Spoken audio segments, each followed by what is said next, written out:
want something to write with, you want something to write on, but this also is going to require some participation. So you're going to be texting, you might be typing things into the chat or into the question box to let us know what category you fit in. So I'm going to go ahead and advance the slide as we go ahead and talk about maintenance. So for the maintenance program, because some of you have been working with us for quite some time, some of you are still in your first 28 days. But the question we keep receiving from the MyGreat28 staff is those of you are contacting them going, okay, what happens when I reach my goal? So if you haven't reached your goal yet, just understand there's a full maintenance program for you so that you won't go back to wherever it is that you're running away from. And Dr. Mike, I heard you click on the line. I see that you are with us. I'm going to let you take it away. Absolutely, and thank you so much for that. When I was putting this together, and of course this was prompted by a request from the field, so please don't ever believe that whatever the question might be from the field, whatever the request might be from the field, we welcome this feedback because this helps us figure out what you all in the field need. But having said all of that, I'm one of those Star Wars fans from way, way long ago, so I decided to start this entire segment with something from Star Wars, which the next slide shows us.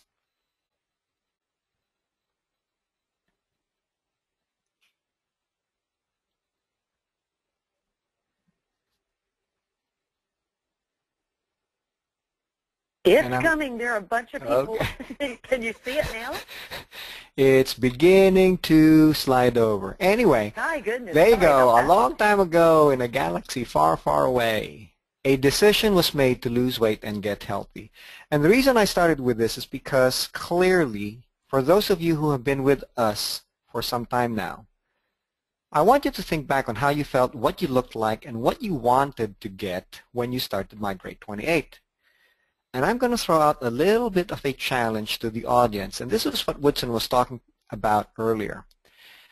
The next slide will show a few categories of folks, and I want people in the audience to take a look at that listing and text Woodson or use the control panel on the side of your computer screen and let Woodson know which of these describe you. Better yet, if you don't see a phrase that describes you, send it in. We will talk about how each of these types might need different maintenance programs. So for example, the emotional eater is somebody that was constantly reaching for food to deal with whatever.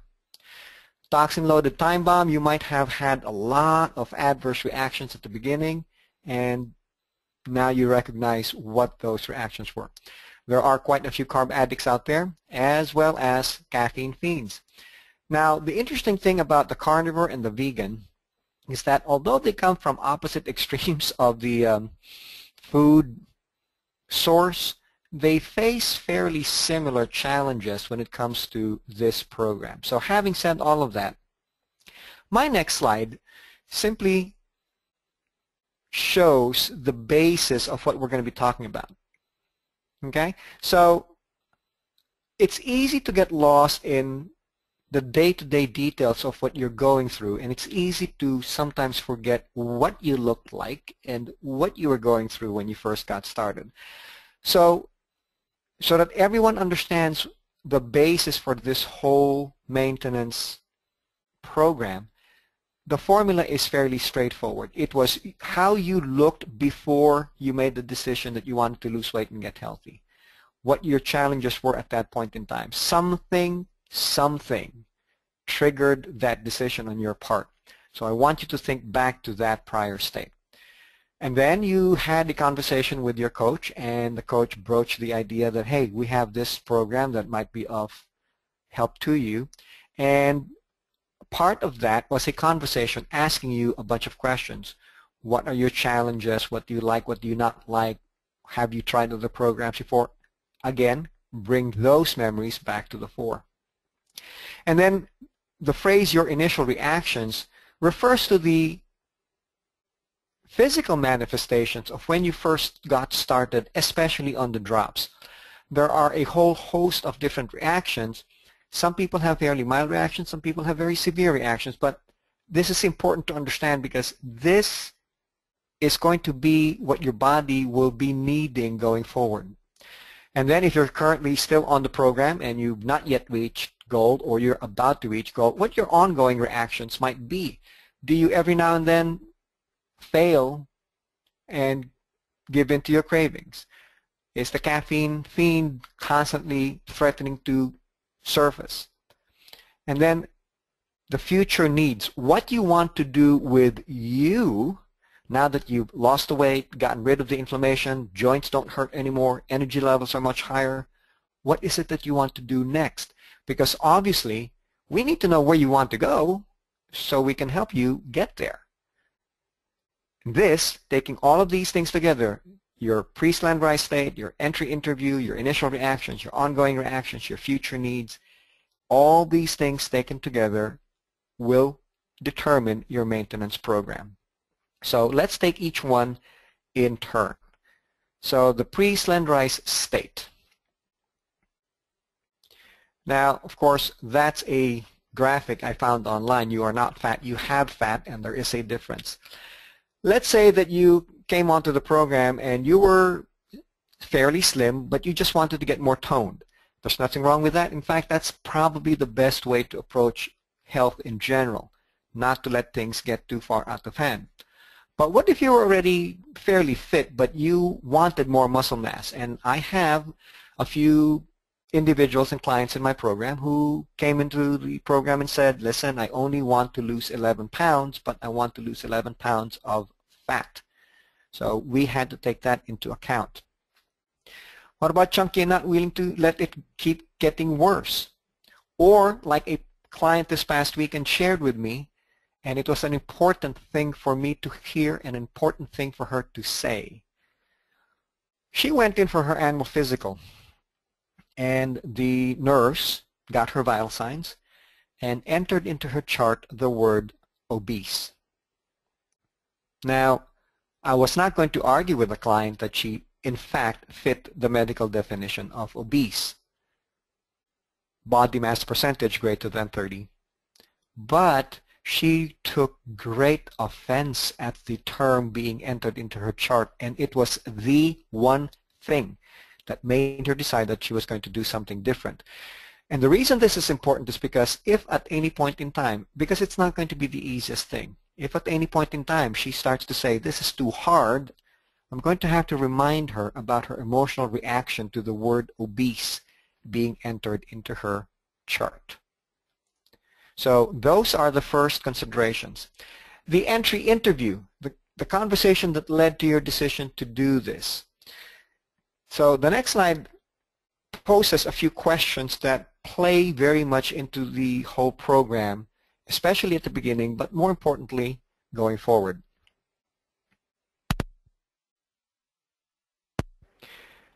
Do you eat breakfast or lunch or dinner, or do you consume snacks on a regular basis?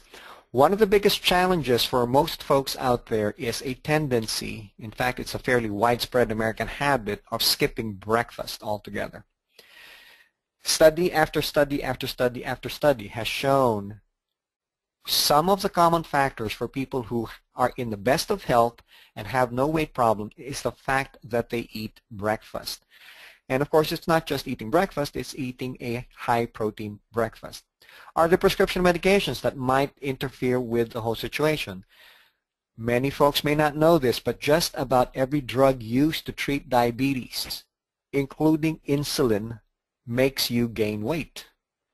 And we need to know this. Of course, one of our early goals is if you are in fact diabetic, if we can help you lose weight fairly rapidly, the need for those medications go away. So the drive of those medications to make you gain weight goes away as well. Do you cook at home? Because clients who don't do any cooking at home are basically at the mercy of whatever the restaurant decides to cook with. And it was interesting, I was listening to a radio show over the weekend. They were surveying different professions and asking them how important it was for that particular profession to buy brand name whatever. And the one profession that cared zero about brand name anything interestingly enough, were chefs. Chefs will buy the cheapest thing that they will use to make the food. Now, there are, of course, always exceptions to every rule, to every generalization, but the point here is if you're eating every meal outside of your home, like I said, you are basically at the mercy of whatever happens to be the cheapest in the marketplace at that point in time. Are you engaged in shift work? Do you have to work overnight hours on a regular basis, which of course messes up with your sleep and wake cycle? Or as some nurses do, especially early in their career, they migrate from the morning shift to the afternoon shift and then to the evening shift, basically in 3-month cycles. Well, this is going to boost the amount of stress hormones and it's going to make things worse for you. Any sleep issue, like sleep apnea, is always going to make weight loss and weight management more difficult, and of course that needs to be addressed.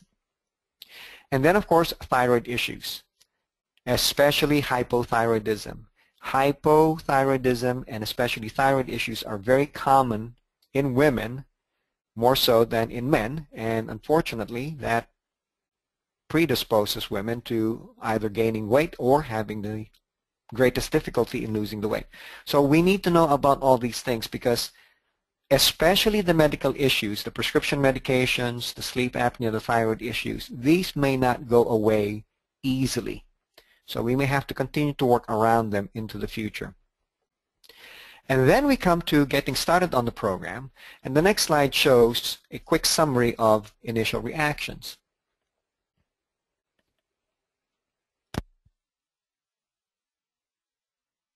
And while this slide is loading, Dr. Mike, I'll let you know I'm receiving texts and a few questions in the question box of people talking about the categories they're fitting into. So you're definitely striking a nerve. Very good. I'm so glad to hear that. So when people get started on the program, especially with the drops, specifically with the Slendrix, there are some folks that will have next to no reactions, and that's okay. Some people will have mild reactions, a dull headache maybe for a day or two, and then there are people who are going to have fairly severe reactions. And I've put down the best graphics I could find of these severe reactions. You're going to have a skin rash, joints are going to swell up, and you're going to have this nagging headache for the better part of maybe 4 to 7 days. Okay? But in addition to having these reactions at the beginning, you may also have had these reactions and then they went away. So you had isolated reactions. Or every so often, while you're in the process of losing weight, you'll have these reactions show up, maybe milder each time, but time and again they keep showing up. And this is important because going forward, this will dictate the use of a particular product, because this tells your coach, this tells me something about the way your body is put together and how your body is reacting to the weight loss. And then for those folks who've been on the program for more than 3 weeks, the next slide covers a couple of things that are probably going to be ongoing issues, such as, have your carb cravings been controlled? Every now and then, people will go out and literally binge eat on carbs. It's an interesting situation. And of course, the early part of the year, we had quite a few holidays back to each other, and lots of folks said, well, you know, I fell off the wagon, I fell off the wagon. As you're following the food guidelines, are your energy levels being sustained? Do you find a spot in the day, either shortly after a meal or 3 to 4 hours after a meal, when your energy levels sag down? This is important because this requires a fine-tuning of the meal or the meal intervals. Are you a recovered addict or not? And specific to this, I'm talking about carb addicts. Have you been able to flush your body's need for carbs out, or are you still constantly being tempted by that? Did you have a smooth glide in your weight loss, or did you have a series of stutter steps? You lose some weight and then you level off, and then something else is done, and then you lose the weight and then you level off again. Because again, this indicates what your body's going through and how we might need to have something on an ongoing basis. And lastly, creepy crawlies. If you start this program and within about 2 to 4 days you swear that there's insects, bugs, something constantly crawling up your legs or your arms, and you look or you swat at the appendage and there's nothing there, you're not going crazy. This is actually a sign of something that will need to be addressed going forward. And then the future needs. Are you satisfied where you are? You've lost the weight, you don't really want to put on any more muscle, and you're just wanting to keep things exactly where they are because, shoot, you just worked this hard to lose this weight. You don't want to rock the boat too much. I understand that. I have a patient and a client who was extremely reluctant to try and gain 5 pounds of muscle. She'd lost 45 pounds of fat. She did not want to put 5 pounds back on. Or have you already made that emotional and mental switch where you now understand that it is important to gain muscle and you're okay with gaining weight so long as it comes in the form of muscle? Or, like one of my clients that we talked about last week, you want to now start training for some sports event, a 5K or a fun run, something that you've never done before. Or for a small percentage of the population out there, you want to take the Fit and Cut Challenge. You want to be in the best shape you've ever been in your whole life. Doesn't matter how young or old you are. You want to give all those great bods out there a run for the money. Well, again, that will dictate a slightly different approach to the whole program. So now,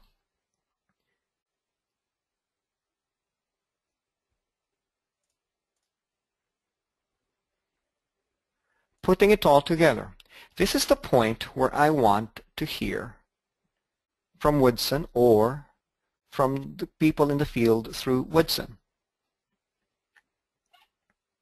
Okay, we have a lot of emotional and stress eaters on the program with us for this segment right now. We also have some serious carbaholics, but then they quickly followed up and said they never dreamed this plan would get them off the carbs. They're worried in the maintenance program that they're going to develop a taste for carbs again because they've been so good with how this has satiated that. And so we've got, those seem to be the biggest concerns right now, emotional eating and falling off the carb and sugar wagon. Okay, very good. So for emotional eaters, now having said all of that, the base is always going to be good nutrition. So the optimal V and the optimal M, the vitamins and the minerals, should continue. That absolutely. Not only am I a physician, I'm also a recovering athlete, and I've always taken supplements, and especially vitamin supplements, all my life. Don't ever think for 1 second that you can give those up. To put things into the proper perspective, most folks who undergo lap band surgery or gastric bypass are put on high doses of vitamins and minerals, and most of them stop taking those within 2 years. And that's when the weight rebound starts, is when they stop taking nutrition. So nutrition has to stay. All right, so the emotional eater. One of the things that I do for my emotional eaters, when I get them started on the program, I actually tell them to buy an extra box of the Slendrix and the Accelerate. I want them to be able to have that to use as many as 4 to 6 times a day. In other words, double the usual recommended dose. I use the Slendrix specifically to kill the emotional need to eat. They will still have the emotions, but the desire to eat will go away.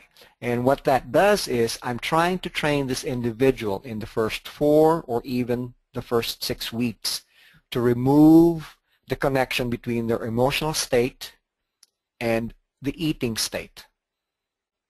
So at the beginning, I have one client that I specifically did this with. Start with double dosing of the Slendrix, and by the 3rd week, it seemed to be okay. We cut back down to the usual dose. She had a flare in the 5th week.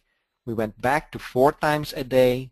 She's now back down to 3 times a day, but she understands that she is to have a set of these drops at all times. She may not need to use the drops once she hits go 3 times a day, but if she recognizes the pattern starting back up again, I've given her instructions, 5 days straight she will use the drops 4 times a day. So that's the emotional eater. The stress eater is a kind of sort of slightly different situation. Yes, you might want to start off with a higher than usual dose of the Slendrix, but the stress eater truly needs to have the Rejuvenix. The Rejuvenix helps boost your metabolism, which of course leads to faster weight loss. But the Rejuvenix also has a mix of ingredients that is meant to calm you down.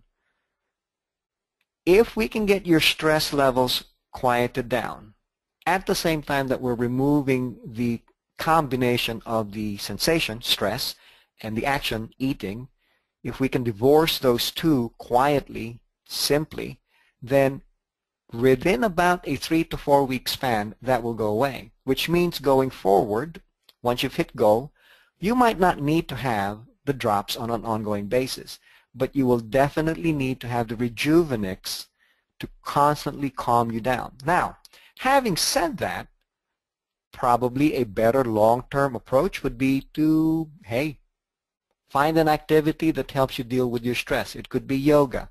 It could be meditation. It could be, I don't know, what I do when it really gets bad. I go put on my soccer cleats, I go out to the soccer field, and I try to destroy the ball. After about 30 minutes of that, I'm good. But everyone's slightly different, so it might be long-term the better thing to do. Carboholics. Now, carboholics are an interesting group of folks. So yes, you will need to start off with the Slendrix, and you might need to stay on the Slendrix and the Accelerate going forward. You might need to use it 3 times a day. You might be able to get by with once a day. It's one of those things that you're going to have to play with and monitor your body. But you're definitely going to need the Rejuvenix and the Omega Q. One of the things that drives the desire to constantly eat more food is the lack of fat in the diet. I touched on this last week. If you are eating mostly carbs, and of course a carboholic does most carbs, your blood sugar levels spike, your blood sugar levels goes down, and then you become hungry fairly rapidly. If you add fat, especially healthy fat as is found in Omega Q, if you simply take the Omega Q on an ongoing basis, a lot of the body's drive to make you eat carbs will actually quiet down. You stop taking Omega Q, or you start eating a very low-fat diet, and you will find yourself craving carbs all over again. It's an interesting situation. I had this conversation with another doctor over this weekend, and one of the questions he asked was, well, you know, where does Omega Q fit into this? And my answer to him, now the nice thing about talking to a doctor is we talk the talk. So I just said, when I feel my body craving more fat, I just take extra Omega Q. And his answer was, oh wow, that makes sense. So that's there for a reason. Now, for those of you who had severe reactions at the start of the program, you will need to have a higher dose of the Restorix, and you might need to keep the Restorix going for a while.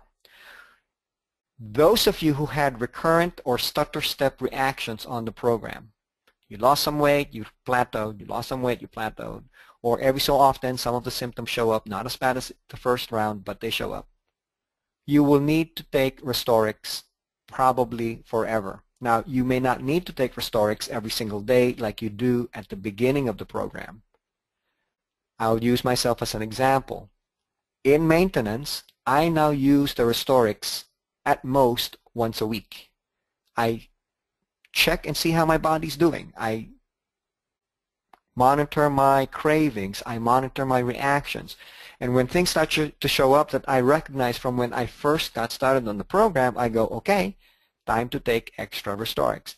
So in our household, we have 2 extra bottles of this stuff at all times. One, I use it episodically. But secondly, more importantly, my wife had fairly severe reactions when she first got started. So we now understand every time in the past that we backed off from it, the reactions came back and the weight loss slowed down. Or the reactions came back and the carb cravings came back.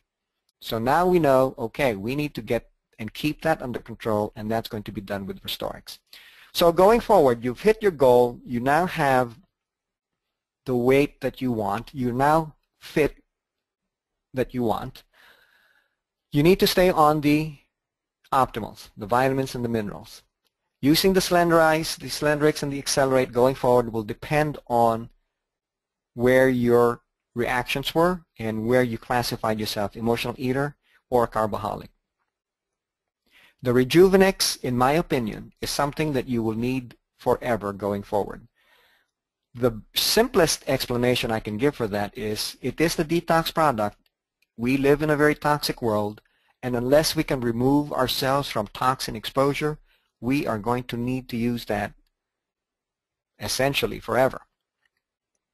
The Omega Q, I believe the older we get, especially those of us who might be wanting to keep heart disease away, this becomes a very important supplement. The Pure Nourish, of course, is a supplement that you can use for any and all dietary needs. The vegan and the carnivore actually have fairly similar situations. They both need extra supplementation. The carnivore is probably going to need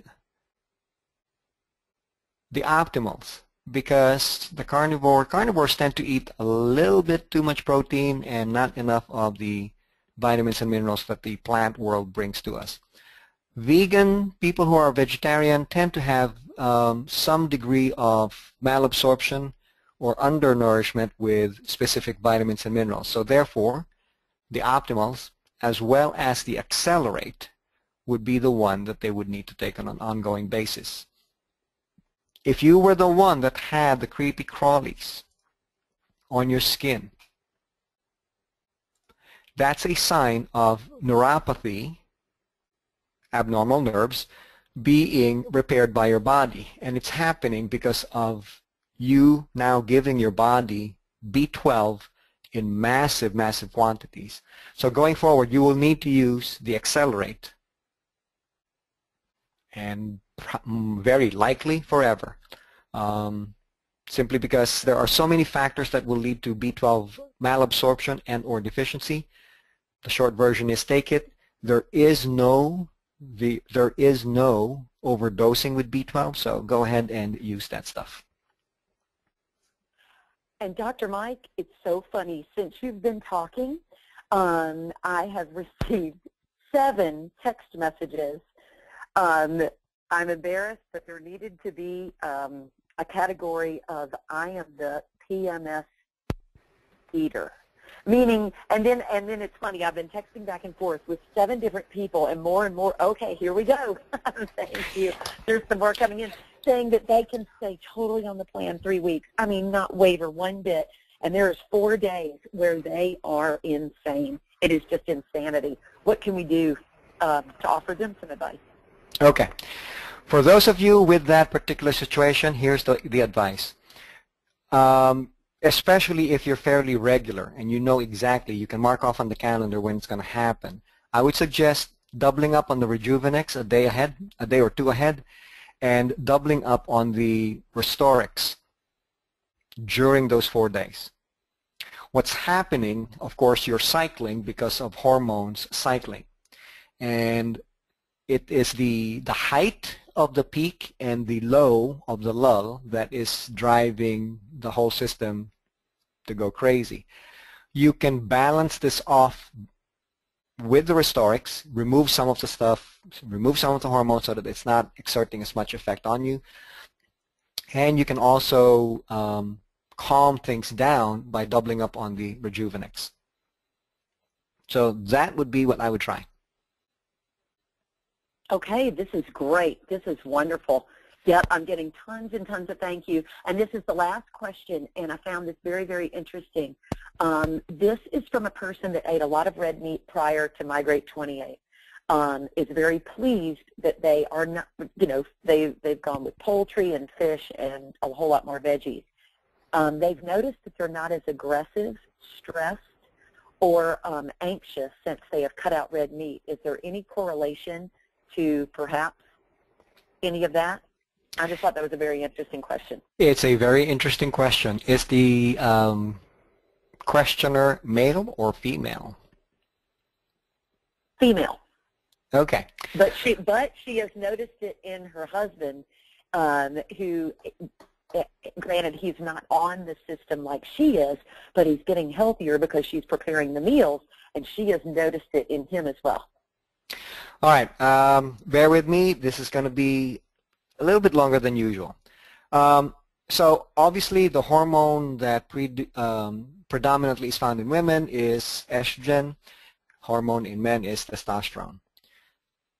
When men put on a lot of fat weight, the fat actually buffers the testosterone. Here's the irony. The heavier a man is with fat, the less testosterone he has circulating. Which is why we always tell men who have a particular need, we tell them, start lifting weights. You need to get rid of some fat. You need to put some muscle on, because the more muscle you have, the more testosterone, whatever testosterone you make, you will keep. The other thing that helps a man improve testosterone production is actually consuming red meat. So you then take a woman who should mostly have estrogen on board, and they start consuming a lot of red meat, and even though the quantities overall are not very large, there will be an increase in cross-production of the sex hormones towards testosterone. Now, the reason why this is important is because it is testosterone, especially in large amounts, that makes men cranky. You fill in the blank with whichever adjective you want. But it is testosterone that makes them behave that way. Aggressive, pushy, short-tempered, you name it. It's also, when seen in excess relative to the woman. Now understand, we're not talking about the same quantities in a woman, but relative to the woman's body, the same relative excess of testosterone will show the same behavior pattern. So yes, reducing red meat consumption will lead to a reduction in cross-production towards testosterone for the woman, and therefore the mood kind of, gee, this is what it feels like to be a woman. I'm not like, fill in the blank. Okay, that makes total sense. Oh, they're all saying thank you, thank you, thank you, thank you, thank you. And then for someone that's going to take the drops 4 times in a day, I've had questions asking, when I heard what he said, I need to do that, what times? This is the advice you gave me that really got my fat release going, because all of the horrific food in my pantry, before I got rid of it, called my name around, 9, 10 at night, and that was when I took my Slenderex, right? Absolutely. You want to use the drops with the 3 main meals of the day, and if you're going to use extra, if you can predict when the cravings are going to kick in, well, then use the drops, within 30 minutes of the cravings kicking in. Otherwise, I would simply say, well, if you need extra, so breakfast, lunch, dinner, and maybe 2 to 4 hours after dinner. I have a couple of clients who routinely stay up past midnight. And yes, they find themselves snacking right around 11:30, 12 o'clock. So I tell them, well, then take another dose right around 11 o'clock. If you know when the cravings are going to kick in, start using the stuff about 30 minutes ahead of time. Otherwise, the longer you're staying up and about throughout the day, you might need another dose within a 4-hour span. Okay, and we will, because see, now people are really getting excited. I mean, now the texts are rolling in. This is the one that I got 3 people asking this question. I've had a complete hysterectomy and have no hormones, and I think it's relating to the red meat or whatever question that seemed to come in following that. So it was basically, what should I do? Even though you've had a hysterectomy, you still have adrenal glands. And the adrenal glands produce two sets of hormones. And there is, when I answered the question earlier, I said cross-production. The adrenal glands will take whatever hormone molecules you have, and without getting too technical, it will take some of the precursor molecules on the way to being, in a woman, on the way to being produced into estrogen, and it will divert it and produce testosterone. So there is a system still in the body in a woman who's had a hysterectomy that is still producing estrogen and still producing some level of testosterone, which of course, if you then feed the precursors towards testosterone, well, then you're going to see more testosterone. So the answer would still be the same. You might not need as much as of the Restorix and the Rejuvenex as somebody who's not had a hysterectomy, but you will need basically the same stuff. Okay, this is great. And guys, we're going to do more interactive programs as we go throughout the series, and I want to thank everybody for sending in their questions, because I think people are getting a lot out of this tonight. Thank you, Dr. Mike, and we will keep on going. We will keep on going.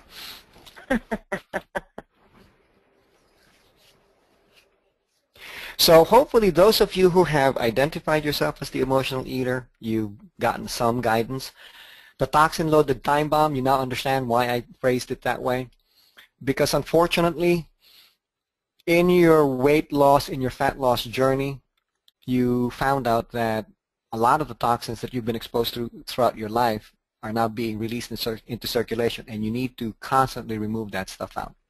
The carb addict, the caffeine fiend, have fairly similar challenges.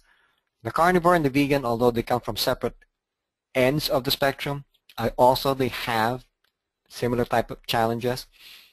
And so the hope is, once you've identified where you are in this spectrum, you can plan how you're going to move forward into the distant future.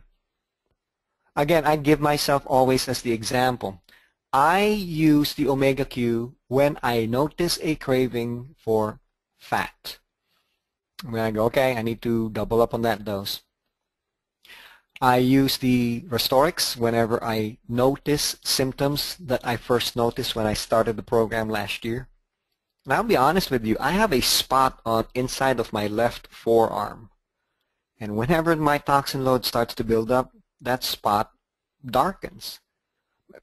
I don't know how I got the spot, but it's there, and I just, anytime it becomes more noticeable, I go, okay, time for a dose. If I find myself getting a little too irritable because I have a little bit more work than I'm comfortable doing, I will go and take some extra Rejuvenex. The Pure Nourish I use on a regular basis as a meal supplement at the office, because some days there are just not enough hours to sit down and eat lunch. But however you've identified yourself in this whole presentation, hopefully you have the guidelines as to what you're going to need going forward. And this was what I mentioned last week. Nobody is going to have the exact same set of recommendations. These are guidelines. These are guidelines.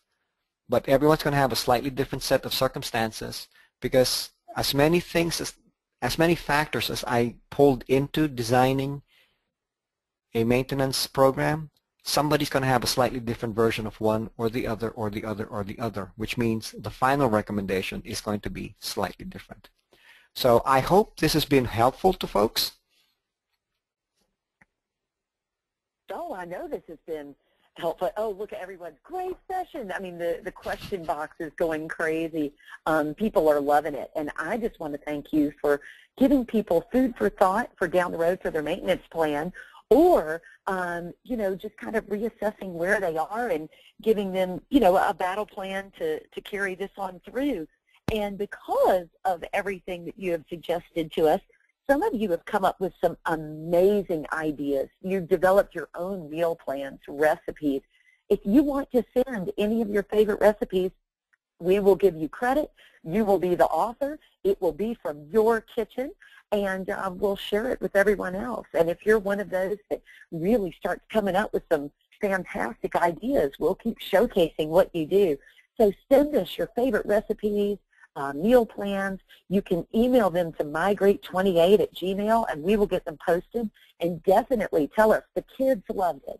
I actually got my husband to eat it. Or my wife doesn't like vegetables, and I tricked her and made it this way. Whatever it is, let us know, because you'd be shocked how many people would love to have that information and share it with their families too. And Dr. Mike, as always, thank you, thank you, thank you, thank you so much. And this has been a great session. My pleasure, as always. Thank you. Okay, everybody, we will see you next week.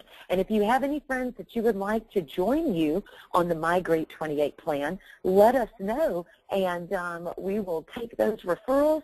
We would love to do that. We will give you credit, and you're going to find out about a lot of perks of getting those accountability partners to do the MyGreat28 with you. Have a great night. Goodbye.